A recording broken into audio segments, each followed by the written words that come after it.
Yes, you see, an organisation doesn't suffer pain or experience joy. Is not a person, actually. Maybe a legal entity, a legal person, in fact. But if you like, in a sense, has no soul.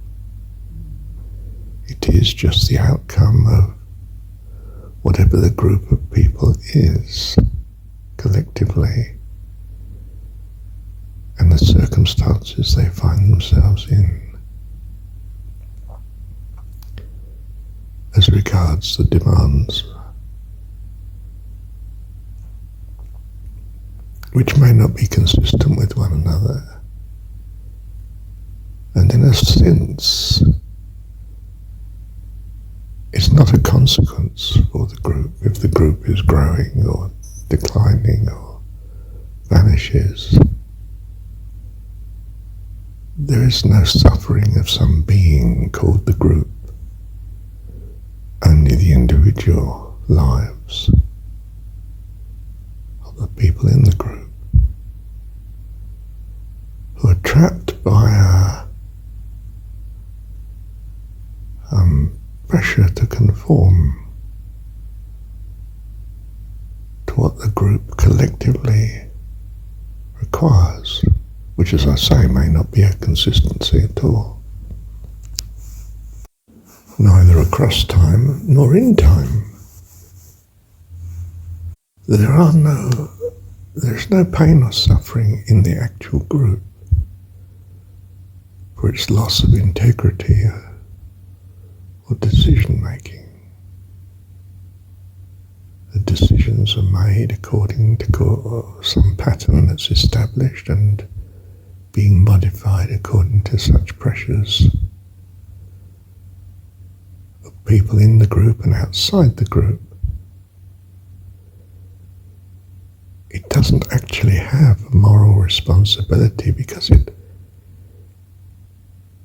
if it's held to account, there is no group that is in pain, only the individuals who may be affected by whatever the group is collectively now insisting upon or pressuring towards. In short, the very fundamental of our life, consistency of God, is missing.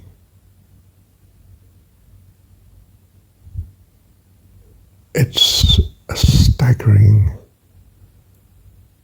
absence.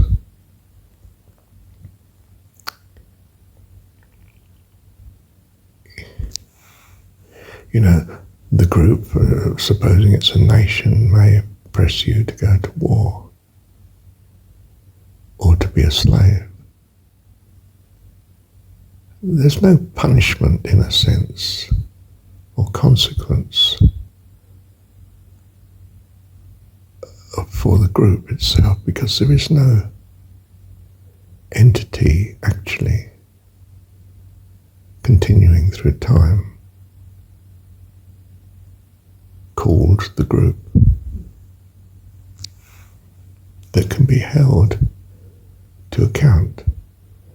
People that made the decisions that affect the nature of the group today are in the past and cannot change the present.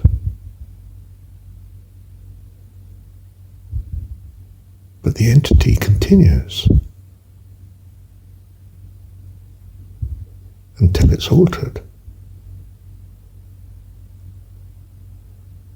It may be fashioned in a way that it resists being altered and has many pressures on it, of course. And it's adhered to structure. pressurizes its members to conform. And if what it's conforming to is no longer appropriate,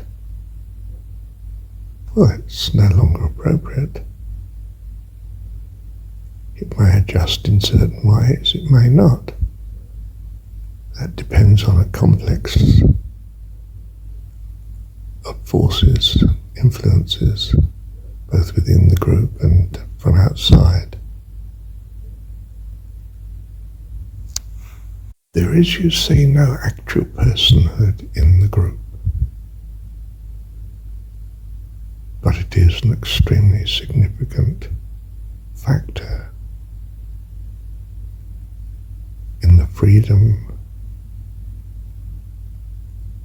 and the influence in general upon especially its members and people outside of the group. In short, we form leviathans that may or may not serve us, and an incredible profusion of such too. We might be dominated by a particular culture, in effect. An interrelated complex of groups within what we collectively term a society.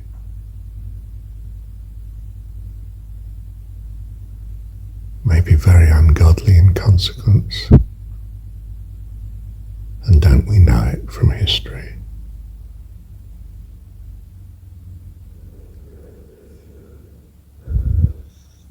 Can be very materialistically beneficial to certain individuals and subgroups within a society, the people that belong to such.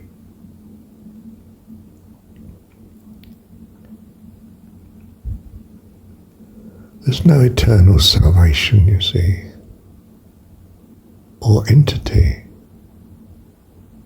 of personhood that we would name as groups. It's a very strange, very artificial creation.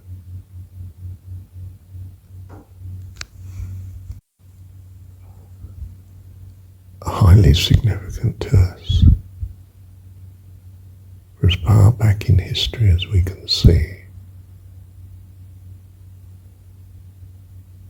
And we don't see very clearly, because even what we see and how we interpret it is majorly influenced by these groups.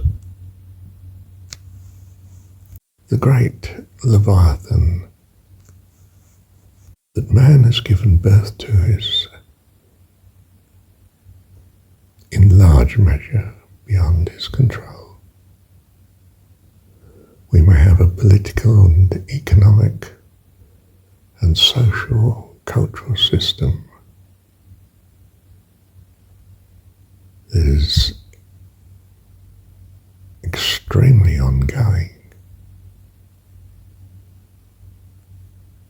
and very ungodly.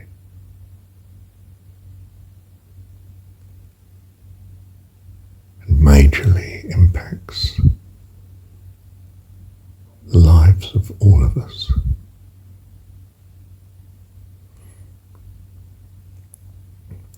So we see that the study of politics and sociology reveals to us by its analysis the enormity of the dilemma that we have made ourselves.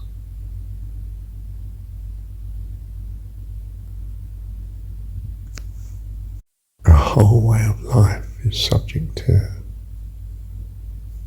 the demands of this astonishing impersonal entity that presses upon us.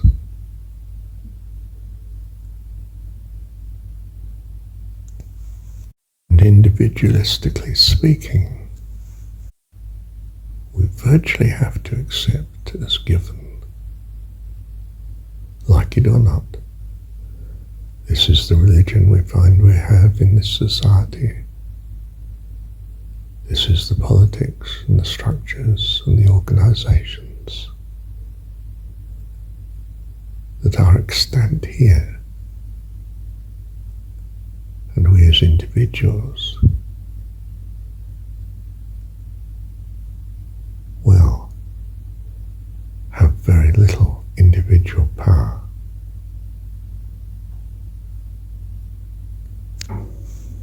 To resist, to influence, to control. We steam on through time, subject to simply what we find is extant. And our ability individually to modify it is for the vast bulk of the population, if not all, hardly significant.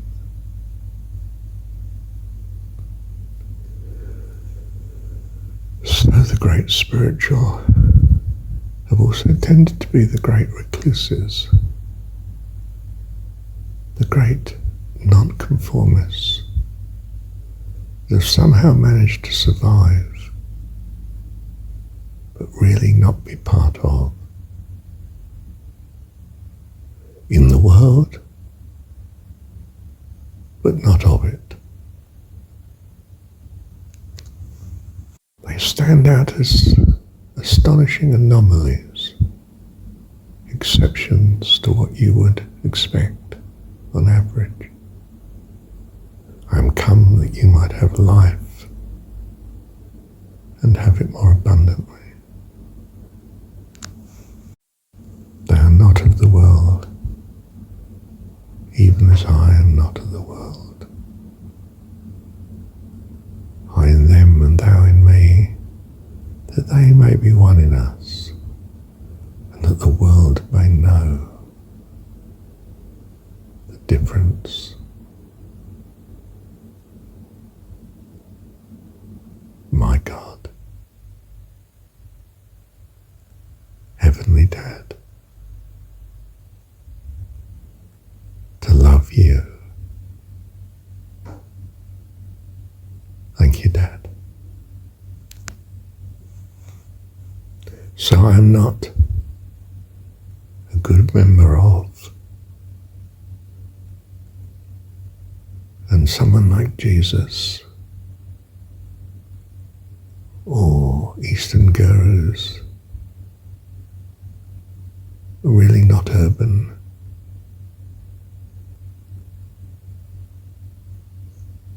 But on the beach, if you like. Marginal. Not really in our society at all.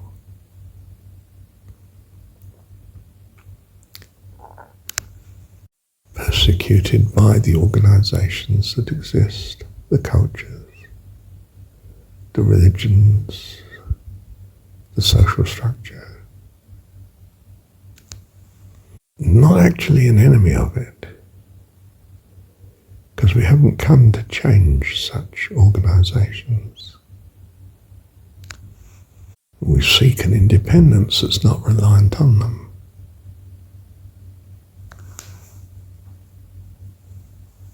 And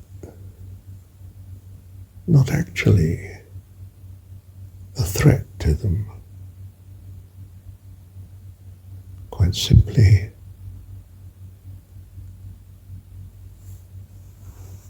what we belong to is not of this world and does not compete with the resources of this world.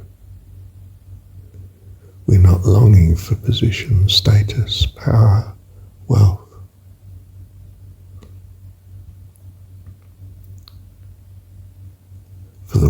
we see as transitory, and our kingdom is eternal.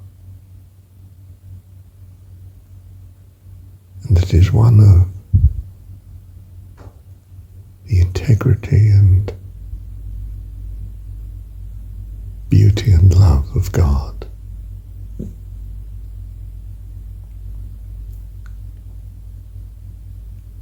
Love you, Dad.